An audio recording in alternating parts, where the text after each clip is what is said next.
تو وہ بات کرتے ہوئے اچانک کال کاٹ دیتی۔ مجھے حیرت ہوتی کہ یہ کیا سلسلہ ہے۔ میں دوبارہ نمبر ملاتا تو گھنٹی جاتی مگر فون نہ اٹھایا جاتا۔ کافی دیر بعد جب خود ان کا فون آتا تو وہ بڑی سہمی ہوئی آواز میں کہتی، بھائی وہ اصل میں سگنل چلے گئے تھے یا بیٹری ختم ہو گئی۔ ان کے لہجے میں ایک عجیب سی لرزش تھی، جیسے وہ کچھ کہنا چاہتی ہوں لیکن کوئی ان کے لبوں پر ہاتھ رکھ دیتا ہو۔ ان کے آواز میں اب وہ پہلے جیسے کھنک نہیں تھی بلکہ ایک اداسی تھی۔ صرف فون ہی نہیں، جب بھی وہ کبھی میرے گھر آتی تو گھنٹوں صوفے کے کونے میں دب کر بیٹھی رہتی۔ وہ مجھے اور میری بیوی نتاشا کو ہنستے بولتے دیکھتی تو ان کی آنکھوں میں ایک حسرت سی جاگ اٹھتی۔ ان کی آنکھوں کے گرد سیاہ ہلکے واضح ہونے لگے۔ مجھے کئی بار لگتا کہ وہ مجھ سے کچھ کہنا چاہتی ہیں۔ وہ میری طرف دیکھتی، ان کے لب ہلتے جیسے کوئی بہت بڑا راز یا کوئی بہت بڑی تکلیف بانٹنا چاہتی ہوں، مگر پھر نتاشا کے کمرے میں آتے ہی وہ فوراً اپنی نظریں جھکا لیتی اور بات بدل لیتی۔ مجھے احساس ہوتا کہ ان کے اندر کوئی طوفان پل رہا ہے، مگر میں اپنی دولت کے نشے اور سجاد بھائی کی ظاہری عمارت کے دھوکے میں ایسا اندھا ہوا کہ ان کی خاموش التجاؤں کو بھی نہ سمجھ سکا۔ پھر ایک رات قدرت نے میرے ضمیر پر دستک دی۔ میں گہری نیند میں تھا۔ میں نے خواب دیکھا۔ چاروں طرف گپ اندھیرا تھا اور اس اندھیرے میں کہیں سے میری مرحومہ اماں نمودار ہوئیں۔ وہ ہمیشہ کی طرح سفید لباس میں تھیں، لیکن ان کا چہرہ کرب سے نڈھال تھا۔ انہوں نے میرا ہاتھ اتنی سختی سے پکڑا کہ مجھے درد محسوس ہوا۔ وہ بڑی بےچارگی سے بولیں، بیٹا اپنی بہن کو صدقہ خورات دو، اسے اس وقت تمہاری سب سے زیادہ ضرورت ہے۔ میری بچی پیاسی ہے، میری بچی بھوکی ہے۔ ان کی آواز میں ایسی تڑپ تھی کہ میں ہڑبڑا کر اٹھ بیٹھا۔ پورا کمرہ ایئر کنڈیشن کی ٹھنڈک میں ڈوبا ہوا تھا، مگر میں پسینے میں شرابور تھا۔ میرا دل دھک دھک کر رہا تھا۔ میں نے سوچا شاید یہ محض ایک ڈرونا خواب ہے۔ بھلا جس بہن کا شوہر بزنس ٹائکون ہو، اسے میرے صدقے کی کیا ضرورت؟ میں نے خود کو تسلی دی اور پانی پی کر دوبارہ سو گیا۔ مگر حیرت کی انتہا تو تب ہوئی جب دوسرے دن میں نے پھر سے وہی خواب دیکھا۔ وہی اماں، وہی آواز اور وہی تاکید۔ اس بار اماں کی آنکھوں سے آنسو بہہ رہے تھے۔ اب میں واقعی پریشان ہو گیا۔ یہ کوئی اتفاق نہیں ہو سکتا۔ مجھے بار بار خواب کیوں آ رہا تھا؟ کیا واقعی میری بہن کی سیاسی مشکل میں تھی جس کا مجھے علم نہیں؟ کیا سجاد بھائی کا وہ بڑا گھر اور نوکر چاکر محض ایک دکھاوا تھے؟ میں نے فیصلہ کیا کہ میں اسے براہ راست پیسے دے کر اس کی غیرت نفس کو ٹھیس نہیں پہنچاؤں گا، بلکہ ڈھیر سارا راشن اور ضرورت کا سامان لے کر اس کے گھر جاؤں گا تاکہ یہ ایک تحفہ بھی بن جائے اور اس کی ضرورت بھی پوری ہو جائے۔ اگلے دن میں نے اپنی گاڑی کی ڈگی کو آٹے، چینی، گھی، دالوں اور بچوں کے لیے پھلوں اور مٹھائیوں سے بھر لیا۔ جیسے جیسے میں اس پوش علاقے کی طرف بڑھ رہا تھا، میرے دل کی دھڑکن تیز ہو رہی تھی۔ جب میں ان کے گھر والی گلی کے موڑ پر پہنچا تو وہاں کچرے کا ایک بہت بڑا ڈھیر تھا۔ ہر طرف بدبو تھی اور وہاں چند آوارہ کتے رزق کی تلاش میں گندگی کرید رہے تھے۔ اچانک میری نظر ایک چھوٹے سے بچے پر پڑی جو اس غلاظت کے ڈھیر کے پاس جھکا ہوا تھا۔ اس کا لباس میلا تھا اور وہ کچرے میں ہاتھ مار رہا تھا۔ جب وہ تھوڑا سا مڑا تو میرا سانس حلق میں اٹک گیا۔ وہ میرا چھوٹا بھانجا ریحان تھا۔ میرا ریحان، جسے میں نے ہمیشہ مخمل کے بستروں اور قیمتی کھلونوں کے درمیان دیکھا، آج اس بدبودار ڈھیر پر کیا کر رہا تھا؟ میں نے فوراً گاڑی روکی اور دیوانہ وار اس کی طرف بھاگا۔ وہ بچہ اس قدر مگن تھا کہ اسے میرے آنے کی خبر نہ ہوئی۔ وہ کچرے کے ڈھیر سے سوکھی روٹی کے ٹکڑے چن رہا تھا جنہیں لوگ بچا ہوا سمجھ کر پھینک دیتے تھے، اور انہیں بڑی احتیاط سے ایک پرانی پلاسٹک کی تھیلی میں ڈال رہا تھا۔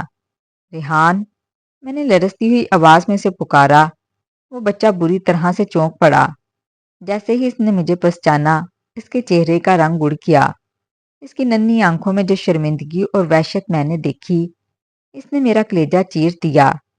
اس نے فوراً وہ تھیلی اپنے پیچھے چھپانے کی کوشش کی۔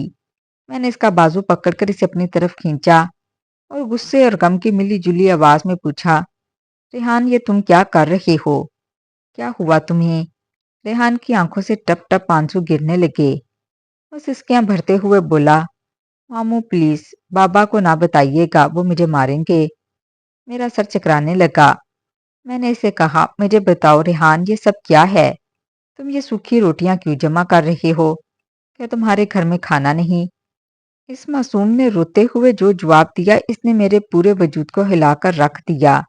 اس نے کہا، ماموں یہ میں اپنی ماں کے لیے لے کر جا رہا ہوں، وہ 2 دن سے بھوکی ہیں، گھر میں آٹا ختم ہو گیا ہے اور پاپا کہتے ہیں کہ ان کے پاس پیسے نہیں۔ مما مجھے کہتی ہیں کہ وہ بیمار ہیں اس لیے نہیں کھا رہی، پر میں جانتا ہوں کہ گھر میں کچھ بھی نہیں۔ میں یہ روٹیاں پانی میں بھگو کر ان کو دوں گا تاکہ وہ کچھ کھا لیں۔ یہ سن کر میرے پیروں تلے سے زمین نکل گئی۔ وہ بہن جس کے گھر کے بارے میں سمجھتا تھا کہ وہاں دولت کی ریل پیل ہے، وہ فاقوں پر اتر آئی تھی۔ وہ بہن جس کا شوہر بزنس کے نام پر دن رات باہر رہتا تھا، اس کا بیٹا کچرے سے روٹیاں چن رہا تھا۔ مجھے اپنی دولت، اپنے اس نئے گھر اور اپنی اس بے حسی پر ماتم کرنے کا دل چاہا۔ میں نے تو اسے تنکے سے بھی ہلکا کر دیا۔ اماں صحیح کہتی تھیں، بیٹیوں کی عزت مائکے سے ہوتی ہے، اور میں نے اپنی بہن کو اس حال پر چھوڑ دیا۔ ریحان کے ان الفاظ نے میرے اندر کے انسان کو جھنجھوڑ کر رکھ دیا۔ میں نے اسے گلے سے لگایا اور زاروں قطار رونے لگا۔ اس کے ننھے آنسو میرے کندھے بھگو رہے تھے اور میرا ضمیر مجھے پکار پکار کر کہہ رہا تھا، سجاد تم مجرم ہو۔ میں نے ریحان کا ہاتھ تھاما اور اسے گاڑی کی طرف لے گیا۔ میرے دل میں ایک ہی سوال تھا کہ اس چمک دھمک والے بنگلے کے اندر ایسا کون سا جنم چھپا ہے جس نے میری ہنستی کھیلتی بہن کو اس حال تک پہنچا دیا۔ میں نے گاڑی کی ڈگی کھولی جہاں ریشن کے تھیلے پڑے تھے۔ میں نے ریحان کو دیکھا، پھر ان تھیلوں کو، پھر اس عظیم الشان بنگلے کو جس کی دیواریں شاید میری بہن کے آنسوؤں سے بھیگی ہوئی تھیں۔ مجھے اب سمجھ سے آ رہا تھا کہ وہ خواب کیوں آ رہے تھے۔ وہ اماں کا اشارہ تھا کہ میں اپنی نیند سے بیدار ہو جاؤں۔ میں نے ریحان کو گاڑی میں بٹھایا مگر میرے ہاتھ اسٹیئرنگ پر کانپ رہے تھے۔ میں سوچ رہا تھا جب میں اس گھر کے اندر قدم رکھوں گا تو وہاں کیسی تلخ حقیقتیں میرا استقبال کریں گی اور میں اپنی بہن سے نظریں کیسے ملا پاؤں گا۔ ریحان کو گاڑی میں بٹھا کر جب میں اس کے گھر کی دہلیز پر پہنچا تو میرا دل ہول رہا تھا۔ وہی عالی شان گیٹ جو کبھی خوشحالی کی علامت تھا، آج مجھے کسی قید خانے کا دروازہ محسوس ہو رہا تھا۔ میں نے تالا کھولا اور اندر داخل ہوا تو وہاں پورے گھر میں قبرستان جیسی خاموشی چھائی ہوئی تھی۔ ڈرائنگ روم کی قیمتی اشیاء پر دھول جمی تھی اور وہ رونق جو کبھی اس گھر کا خاصہ تھی اب کہیں ختم ہو چکی تھی۔ میں سیدھا بہن کے کمرے کی طرف بھاگا۔ وہاں جو منظر میں نے دیکھا اس نے میری روح فنا کر دی۔ میری بہن جو کبھی چاند کی طرح چمکتی تھی ایک سوکھے پتے کی طرح بستر پر پڑی تھی۔ اس کا رنگ زرد تھا اور آنکھیں گھڑوں میں دھنس گئی تھیں۔ وہ نیم بے ہوشی کی حالت میں تھی۔ میں نے اسے پکارا، اپیا اپیا دیکھے میں آیا ہوں، مگر اس کی طرف سے کوئی جواب نہ ملا۔ ریحان اپنی ماں کا ہاتھ پکڑ کر رونے لگا، مما دیکھیں ماموں آ گئے، اب آپ کو روٹی ملے گی۔ ریحان کے ان الفاظ نے میرے دل پر آری چلا دی۔ میں نے ایک لمحہ ضائع کیے بغیر اپنی بہن کو بازوؤں میں اٹھایا۔ اس کا وزن اتنا کم ہو چکا تھا کہ مجھے لگا میں نے کسی بچی کو اٹھایا ہو۔ میں نے اسے فوراً ہسپتال لے کر بھاگا۔ ایمرجنسی میں ڈاکٹروں نے معائنہ کیا۔ ان کے چہرے پر تشویش کی وہ لہر تھی۔ ڈاکٹر نے مجھ سے پوچھا، یہ مریضہ شدید غذائی قلت کا شکار ہیں، انہوں نے کتنے دن سے کچھ نہیں کھایا، ان کے جسم میں خون کی شدید کمی ہے اور یہ صدمے کی حالت میں ہے۔ میں ڈاکٹر کے سوال کا کوئی جواب نہ دے سکا، صرف شرمندگی سے میرا سر جھک گیا۔ 2 دن تک وہ بے ہوشی کی حالت میں رہی۔ میں ہاسپٹل کے کوریڈور میں بیٹھا اپنی دولت اور اپنی غفلت پر آنسو بہاتا رہا۔ نتاشا بھی آ گئی۔ وہ بھی بہن کی حالت دیکھ کر سکتے میں تھی۔ وہ بار بار اپنی باتوں پر معافی مانگ رہی تھی کہ اس نے مجھے بہن کی مدد کرنے سے روکا۔ تیسرے دن کی صبح جب سورج کی پہلی کرن کمرے میں پہنچی، اپیا نے آہستہ سے آنکھیں کھولیں۔ مجھے اپنے سرہانے دیکھ کر ان کی آنکھوں سے آنسو جاری ہو گئے۔ میں نے ان کا ہاتھ تھاما اور کہا، اپیا یہ سب کیسے ہوا؟ آپ نے مجھے کبھی کیوں نہیں بتایا؟ آپ نے مجھ سے کیوں چھپایا؟ وہ پھوٹ پھوٹ کر رونے لگیں۔ پھر کچھ دیر بعد جب وہ سنبھلیں تو انہوں نے وہ لرزہ خیز حقیقت بیان کی جس کا مجھے گمان تک نہ تھا۔ وہ کہنے لگیں، سجاد میں نے بہت کوشش کی کہ میں اپنے شوہر کا بھرم قائم رکھوں۔ میں نے سوچا اگر میں نے زبان کھولی تو میرے خاندان کی عزت مٹی میں مل جائے گی۔ میں نے کتنے ہی دن بھوکے رہ کر گزارے تاکہ میرے بچوں کو 2 وقت کا لقمہ مل سکے۔ مگر سجاد کی فطرت بدل نہ سکی۔ وہ آگے بولی، جب تمہارا کاروبار چمکنے لگا اور تم نے نیا گھر بنایا تو سجاد کی آنکھوں میں لالچ اتر آیا۔ وہ روز مجھ سے جھگڑتا کہ میں تم سے اپنا حصہ مانگوں۔ وہ کہتا کہ تمہارا سارا پیسہ اور جائیداد، دراصل اس میں میرا بھی حق ہے کیونکہ تم میرے چھوٹے بھائی ہو۔ میں نے اسے بہت سمجھایا کہ یہ سب تمہاری اپنی محنت، ذہانت اور مشقت کا صلہ ہے، اس میں میرا کوئی حصہ نہیں، مگر اسے صرف پیسہ نظر آتا تھا۔ جب میں نے صاف انکار کر دیا کہ میں اپنے بھائی کے سامنے ہاتھ نہیں پھیلاؤں گی تو اس نے مجھ پر ظلم کے پہاڑ توڑ دیے۔ انہوں نے اپنی کلائیوں سے پٹیاں ہٹائیں جہاں نیل کے نشانات تھے۔ اس نے مجھے اور بچوں کو کمرے میں بند کرنا شروع کر دیا۔ وہ گھر میں کھانا لانا چھوڑ گیا تاکہ میں بھوک سے ٹوٹ کر تمہارے پاس جاؤں اور جائیداد کا مطالبہ کروں۔ وہ مجھے کہتا کہ جب تک تم اپنے بھائی سے حصہ لے کر نہیں آؤ گی تمہیں اس گھر میں ایک لقمہ بھی نہیں ملے گا۔ میں نے سوچا کہ میں مر جاؤں گی مگر اپنے بھائی کی محنت پر ڈاکہ نہیں ڈالنے دوں گی۔ وہ تو بزنس کا بہانہ کر کے باہر ہوٹلوں میں کھاتا رہا اور ہم یہاں گھٹ گھٹ کر مرتے رہے۔ یہ سن کر میرا خون کھولنے لگا۔ وہ شخص جسے میں اپنا بہنوئی سمجھ کر عزت دیتا تھا وہ اتنا گھٹیا نکلا۔ میں نے عپیہ کو تسلی دی اور وعدہ کیا کہ اب وہ کبھی اس جہنم میں واپس نہیں جائیں گی۔ میں انہیں اپنے گھر لے آیا۔ نتاشا اور میں نے مل کر ان کی خوب خدمت کی۔ میں نے ان کے لیے بہترین غذا اور ادویات کا انتظام کیا۔ آہستہ آہستہ ان کی صحت بہتر ہونے لگی۔ ریحان اور باقی بچوں کے چہرے پر بھی رونق واپس آنے لگی۔ اب میرا گھر واقعی ایک گھر لگ رہا تھا کیونکہ وہاں میری بہن کی دعائیں شامل تھیں۔ اسی دوران سجاد بھائی کا کئی بار فون آیا۔ وہ اب بھی اپنے مطالبے پر اڑے ہوئے تھے مگر میں نے ان کی ایک نہ سنی۔ میں نے فیصلہ کر لیا کہ میں قانونی کارروائی کروں گا، لیکن عپیہ اب بھی ان کے لیے دعا کرتی کہ اللہ انہیں ہدایت دے۔ کچھ مہینے گزر گئے۔ ایک دن مجھے اطلاع ملی کہ سجاد بھائی کا ایک خوفناک کار حادثہ ہوا ہے۔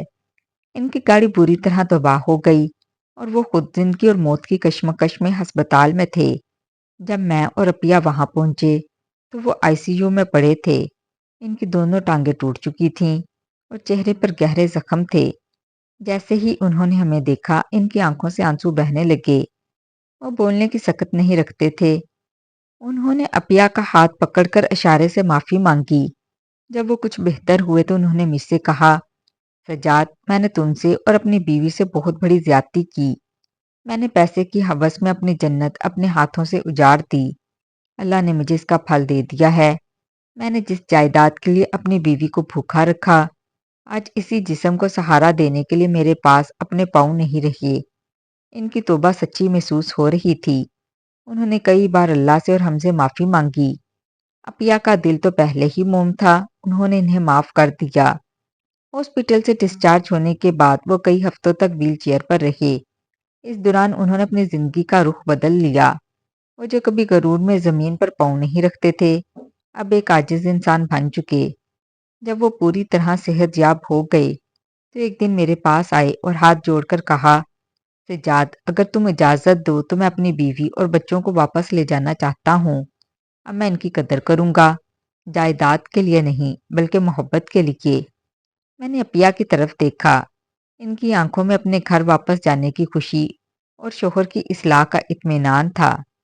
میں نے انہیں خوشی خوشی رخصت کیا، مگر اس بار میں نے اماں کی نصیحت نہیں بھلائی۔ میں نے عپیہ کے ہاتھ میں ایک بڑی رقم اور گاڑی کی چابیاں تھمائیں اور کہا، عپیہ، یہ صدقہ نہیں، یہ آپ کے بھائی کی طرف سے آپ کا مان ہے تاکہ کبھی کسی کے سامنے آپ کو سر نہ جھکانا پڑے۔ یہ آپ کا حق ہے۔ بھائیوں کی کمائی پر ان کی بہنوں کا بھی حق ہوتا ہے۔ عپیہ نے مجھے گلے سے لگا لیا۔ جیتے رہو، ہمیشہ خوش رہو۔ ان کی دعا سن کر لگا کہ میری ساری عبادتیں، ریاضتیں قبول ہو گئیں۔ دور کہیں اماں کی روح بھی مجھے دیکھ کر مسکرا رہی ہے۔